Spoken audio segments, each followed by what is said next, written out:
안녕하세요. 크립토TV입니다. 이번 시간에는 제가 개인적으로 최근 조정에 매수했던 알트코인 한번 말씀을 드려볼까 합니다. 자, 4월 5일자 기사 먼저 보시겠습니다. 우리나라 금감원에서 4월 말에서 5월 초 코인 상장에 대한 기준을 마련하겠다. 해킹이 됐던 이력이 있으면 상장을 금지시키겠다라고 얘기를 했습니다. 또 대부분 이제 해외 코인들이 많죠. 자, 이런 것들은 한국 시장용으로 발행된 한글 백서나 기술 설명서가 있어야 상장을 시키겠다. 제가 이제 이걸 보면서 느꼈던 게 2014년 제가 처음 이렇게 시장에 진입을 했을 때 그 이후로도 한동안 완전한 무법지대였죠.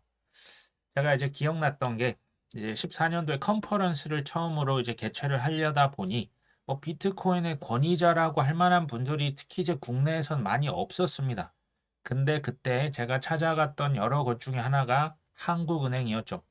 한국은행 연구원에게 제가 비트코인 관계자, 예전에 보고서 쓰신 분이 있더라고요. 찾아갔더니 하셨던 말씀이 비트코인이요? 그거 너무 시총도 작고 이거 건드리면 골치만 아픕니다. 라고 얘기했던 게 지금 10년이 지났지만 지금도 제 귓가에 생생합니다.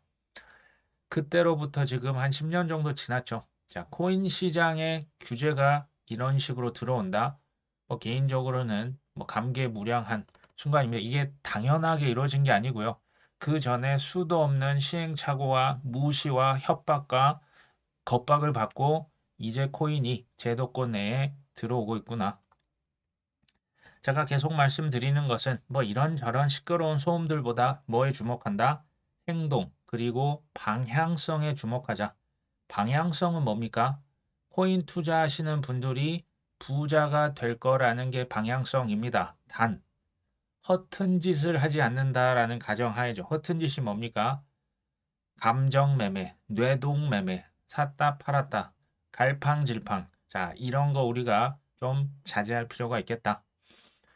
4월 5일자입니다. 분석에서 암호화폐 이제 VC, 벤처 캐피탈들이 1분기에 20억 달러, 우리 돈 2조 7천억 원 정도 되겠네요.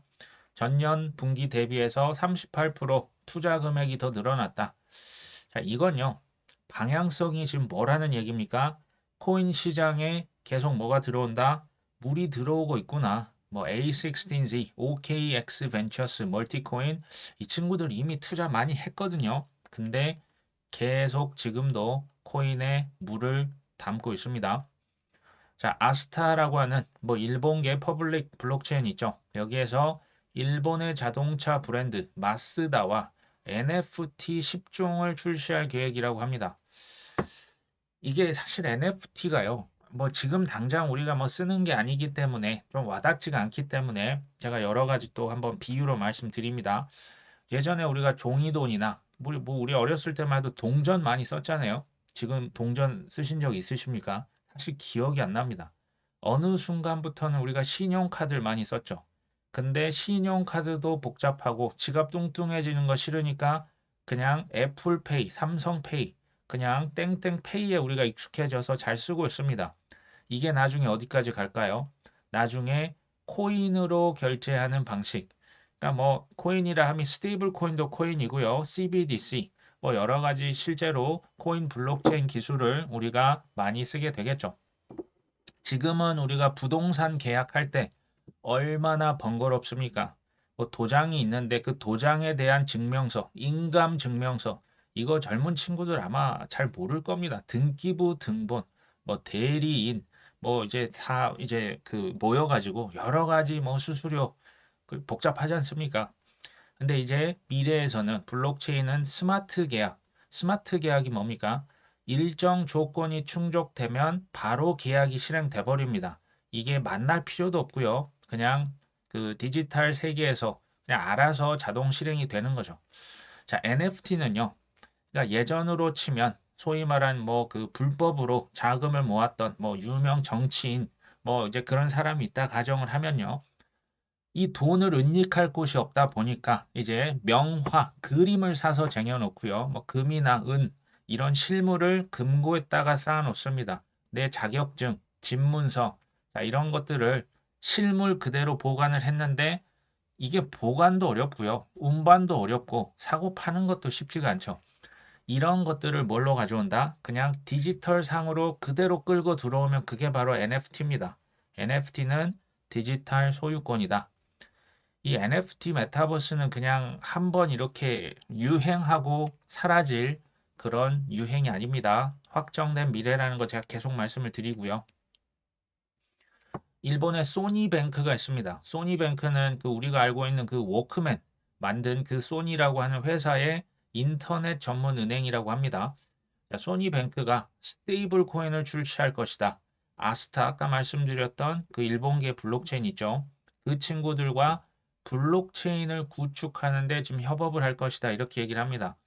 자, 소니뱅크가 뭐라고 하냐? 스테이블 코인 이거 써봤더니 저렴한 결제 송금 수수료, 게임과 e스포츠 결제 수단으로 활용을 하고 싶다. 이게 지금 자국의 화폐를 발행하는 건 실은요. 일본 은행이 하는 거 아닙니까? 한국은 누가 합니까? 한국은행이 자국의 화폐를 발행을 합니다. 고유의 권한이죠. 근데 지금 소니 은행이 뭐 한다고요? 스테이블 코인을 발행한다는 얘기입니다. 스테이블 코인이라 써놓고 가로 열고 디지털 엔화죠. 이거를 찍어내겠다. 이유는 뭐다? 뭐 수수료도 너무 싸고요. 뭐 게임이든 e스포츠든 여러 가지로 결제할 때 편리하고 효용을 주니까 쓰겠다라는 얘기가 되겠죠. 근데 스테이블 코인 발행을 누가 한다? 소니가 있다니까요. 소니는 민간 회사죠. 중앙은행이 아닙니다. 민간 기업도 어디 있었습니까? 서클, USDC 있죠. 테더도 US 테더 지금 뭐 엄청나게 찍어놨지 않습니까? 이 친구들이 지금 뭐 은행입니까? 뭐 이제 그 인터넷 전문 은행 소니뱅크는 있는데요. 본질적으로 이게 민간 기업들입니다. 자, 화폐 발행을 할 수 있는 것을 통해서 화폐 발행을 통해서 뭘 가져갈 수 있습니까?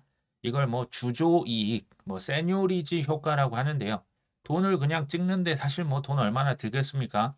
그 돈을 갖다가 정부에서 자기 마음껏 쓸 수가 있는 거죠.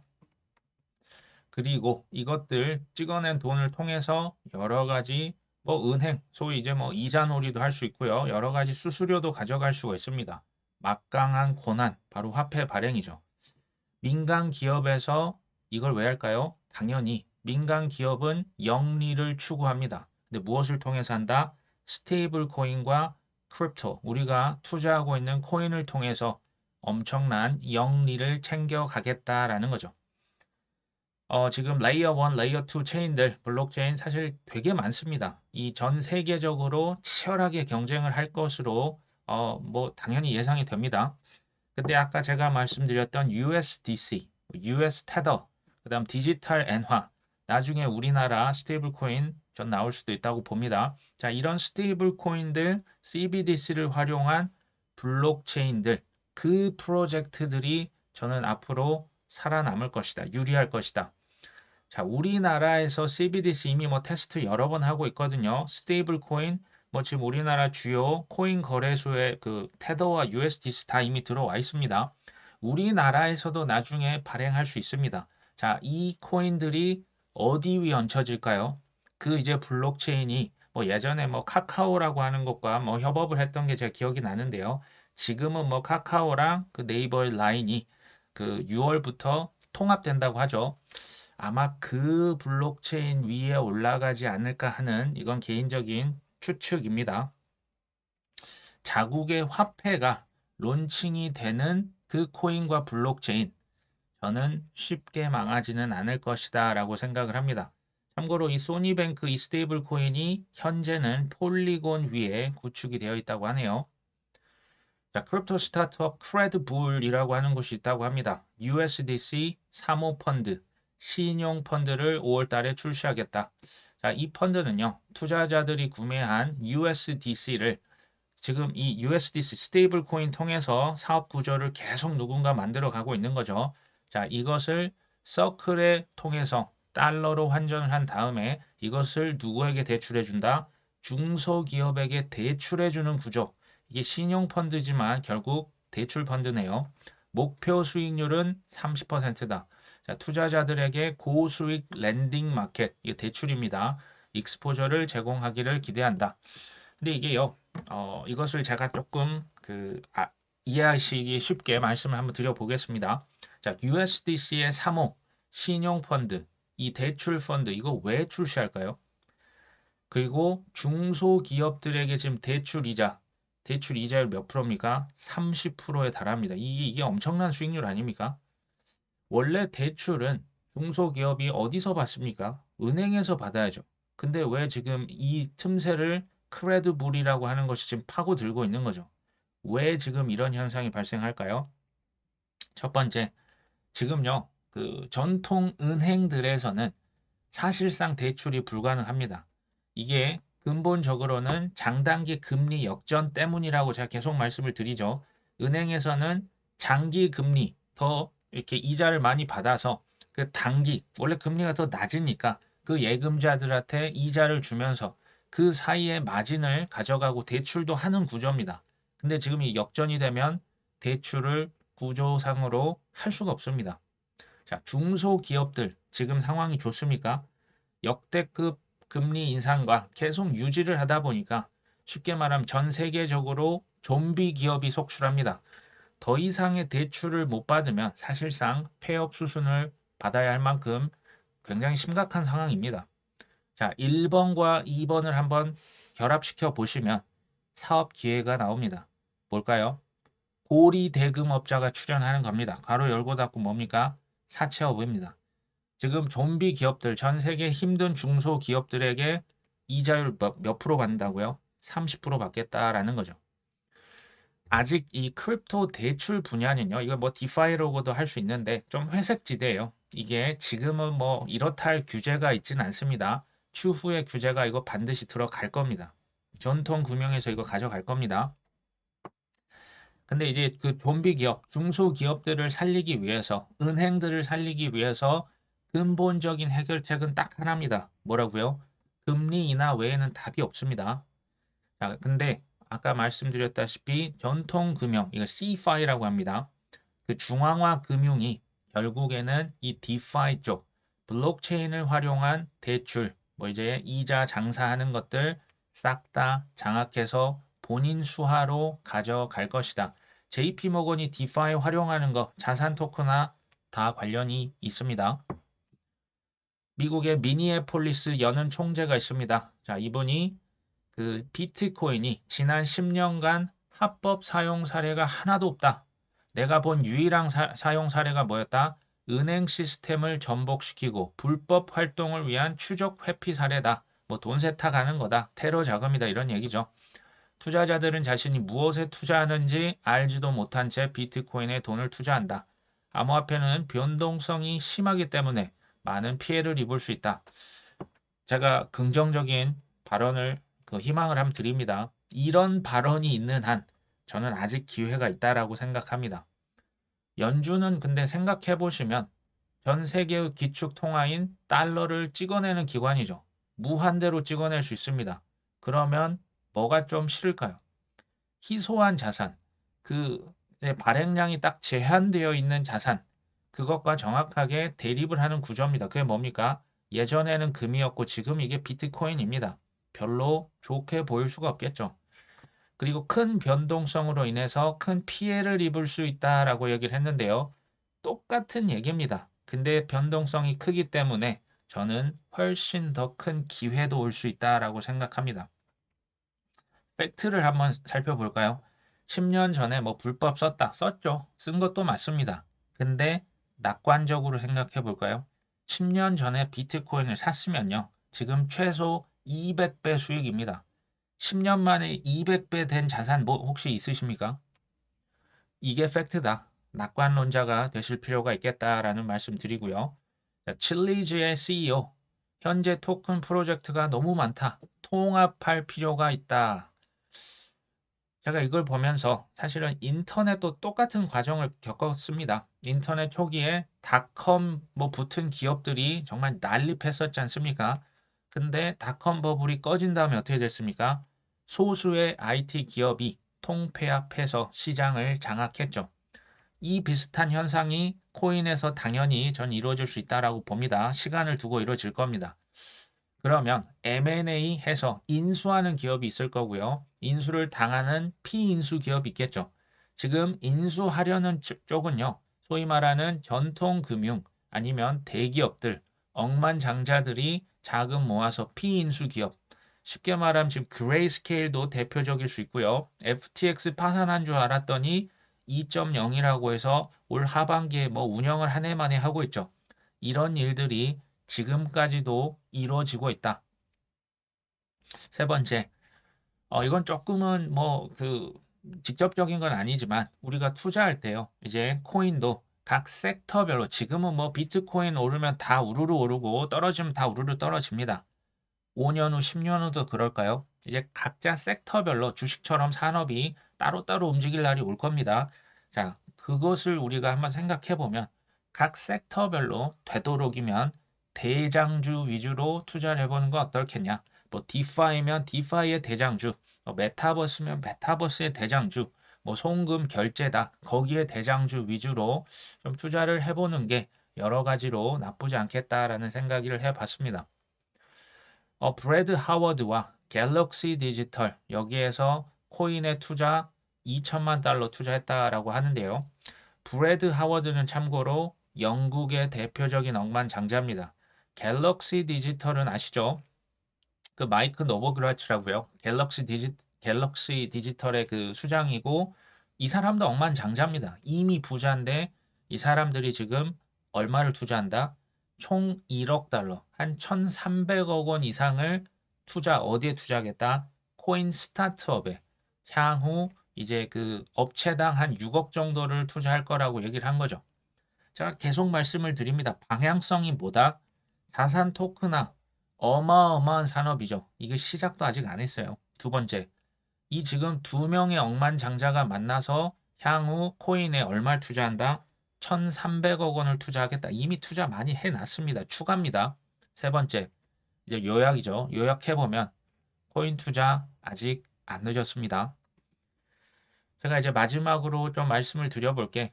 이게 이제 그 P2E라고 해서 Play to Earn이라고 해서 그 게임에서 돈 버는 그것들로 예전에 대박이 났었죠. 근데 그게 신기루였다. 남은 건 빚더미더라.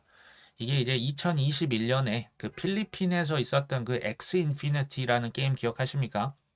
이 마을을 한번 다시 찾아가 본 겁니다. 이제 2023년 이게 8월자 기사인데요. 게임에 있었던 가상자산을 현금화해서 수익을 가져갈 수 있었고요. 그 수익에 마을 사람의 85%가 투자를 했었다고 합니다. 하지만 우린 결과를 알고 있죠. 불과 1년 만에 휴지 조각 마이너스 99%를 경험합니다. 사실 이게 뭐 월 평균 280만 명에 달했었다라고 합니다. 너도 나도 큰 돈을 벌자. 갑부를 꿈꾸며 올인, 영끌, 비투를 이때 했었고요.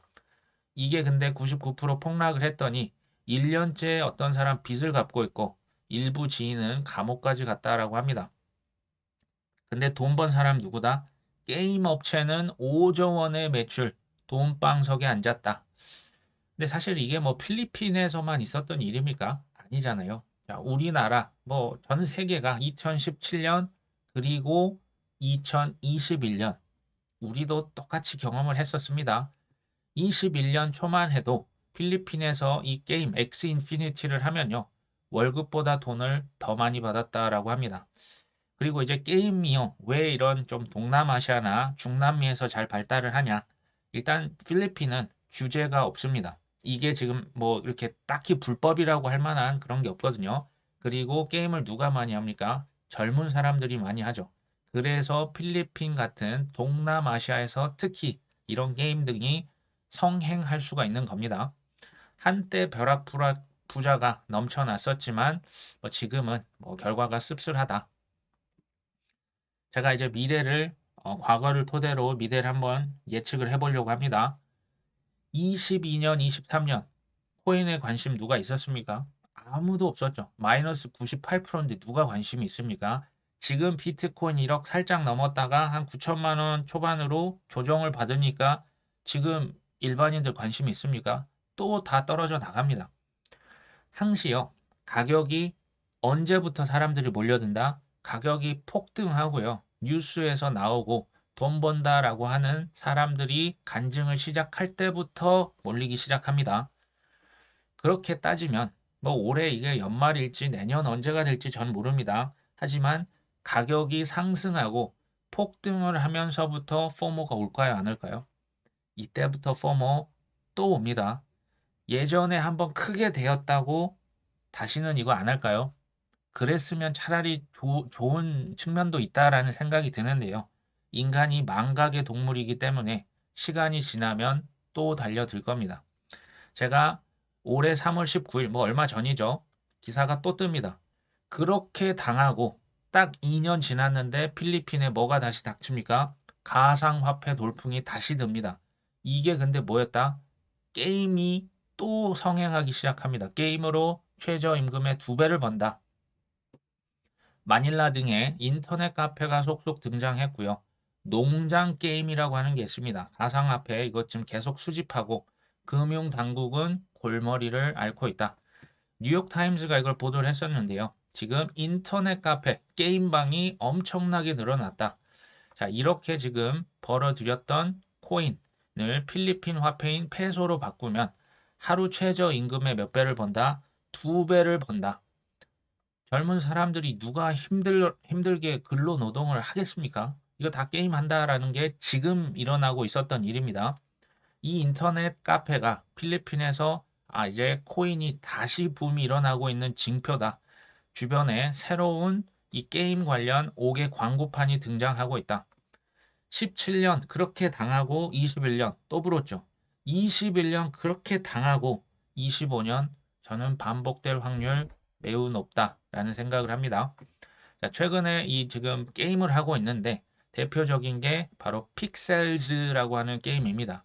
이게 뭐 농업 게임이라고 하거든요. 농부가 돼서 작물을 키워서 이걸 뭐 내다 파는 어떤 이런 게임인데요. 게임 이용자 수가 지난해 11월 8만 명에서 지금 4개월 만에 몇만 명 됩니까? 83만 명, 10배 이상 대폭 증가했습니다. 상황이 이렇게 되자 해외로 노동 근로하기 위해서 나갔던 해외 노동자들이 자국으로 귀국을 해서 이 게임을 하고 있다라고 합니다. 이 픽셀즈 개발사 측에서는 가상화폐를 기반으로 한 비디오 게임의 30%가 어디에 있다? 필리핀에 있다. 이 열풍 또 한 번 불어오고 있네요. 이게 당연히 처음이 아니겠죠. 필리핀의 인구 40%는요. 은행 계좌가 없습니다. 근데 뭐는 된다? 인터넷은 된다라고 합니다. 그래서 이 게임이 무슨 시골 농촌 지역까지도 확산할 수 있었다. 이게 뭐 베트남 회사가 만들었던 P2E 원적격은 X 인피니티죠. 근데 그때 이제 예전에는 뭐 어마어마한 벼락 부자들이 나왔다가 1년 뒤에 이제 다 망했었다. 심지어 대출까지 받아서 필리핀 사람들이 큰 손해를 봤다. 이제 게임이나 투자자들은 큰 손실을 봤었지만 아까 보셨듯이 게임 회사는 돈방석에 앉았었죠. 제가 전통금융 또 불편한 지시를 말씀드립니다. 진실을. 자, 전통금융 괄호 열고 월가에서는 코인을 싸게 사서 비싸게 팔까요? 정답은 노입니다. 이 전통금융은요. 이게 착각이에요. 그러니까 수입원을 우리들이 코인을 싸게 사서 비싸게 팔아서 돈을 벌기 때문에 이런 금융기관들도 그렇게 할 거라고 생각을 합니다. 일부 대기업, 뭐 테슬라나 뭐 억만장자들은 이렇게 하실 수가 있겠지만 이 전통 금융기관들의 수입원은 뭐다? 시세 차익이 아닙니다. 뭐다? 수수료입니다. 수수료. 사고 팔고 이체하고 저장하고 파생상품 팔고 이런 수수료로 돈을 벌니다. 이것을 가장 적합하게 표현할 수 있는 건 이겁니다. 당구장에서 이제 특히 이제 남자분들 어렸을 때 좀 젊으셨을 때 내기 당구 많이 치셨지 않습니까? 거기에서 사람 누가 돈을 벌건 말건 무조건 돈 버는 사람 누굽니까? 당구장 주인이죠. 이 당구장 주인은 오래 치고 뭐 치고받고 할수록 돈을 더 많이 꾸준히 벌 수 있습니다. 그게 누구다? 이게 전통 금융이고요. 이게 월가입니다. 월스트리트 금융기관들이죠. 굉장히 영리하다. 왜냐하면 이게 불법을 하는 게 아니에요. 사람들의 뭐를 이용한다? 탐욕을 교묘하게 이용해서 여기에서 완벽한 승리, 항상 이길 수밖에 없는 전략이라는 생각이 듭니다. 이 얘기 드리려고 했는데, 자, 최근에 제가 소액으로 좀 매수했던 알트코인이 뭐냐? 자, 참고로 저는 이런 코인들 몇십만 원 안 삽니다. 참고로 이거 말씀을 드리고요. 향후 뭐 몇 배 올랐다? 그러면 그냥 팔 겁니다. 참고로 말씀을 드리면 첫 번째 아까 그 기사에서 나왔던 픽셀즈라고 하는 게임입니다. 두 번째 마비아. 마비아도 게임이에요. 자, 픽셀즈 마비아. 그리고 세 번째는 제가 예전에 온도 파이낸스라고 말씀드렸던 거 기억나십니까? 그 블랙락에서 미 국채 파는데 이 온도 파이낸스를 통해서 좀 팔려고 하더라고요. 그때는 가격이 뭐 거의 1달러 부근에서 제가 안 샀는데 지금 최근에 조정을 겪을 때 그냥 조금 담아봤습니다. 그래 봤자 몇십만 원입니다. 근데 픽셀즈 마비아는 좀 많이 오르면요. 이거 팔 생각이 있습니다. 근데 온도는 뭐 이렇게 중장기적으로 가져가고 하락시마다 그냥 조금씩 사면 어떨까 하는 생각도 들었습니다. 자, 픽셀즈나 뭐 온도, 마비아 이게 보니까 우리나라 거래소에서는 코인원에 다 상장이 되어 있고요. 해외 거래소에서는 뭐 다 가능합니다. 근데 이제 알트코인은요, 사실 공부를 우리가 비트 이더 하는 것보다 몇 배 이상은 하셔야 되고요. 여기서 핵심 뭡니까? 비중 조절입니다. 제가 여기에 뭐 수백, 수천만 원 절대 넣지 않습니다. 그리고 공부를 했다고 해도 언제 산다? 하락하거나 조정을 겪고 있을 때만 삽니다. 그때만 사면 뭐가 좋을까요? 밑으로 떨어질 수 있는 리스크는 줄이죠. 그리고 위로 올라갈 수 있는 가능성은 높입니다. 그리고 설사 잘못된다고 해도 비중을 줄여놨기 때문에 대세에 지장은 전혀 없다. 자, 크립토 TV는 교육 방송을 지향합니다. 뭐 리딩방, 땡땡 코인 찍어주는 것 아닙니다. 잘 아시리라 생각을 합니다. 자, 오늘 방송 여기까지 합니다. 끝까지 시청해 주셔서 감사합니다.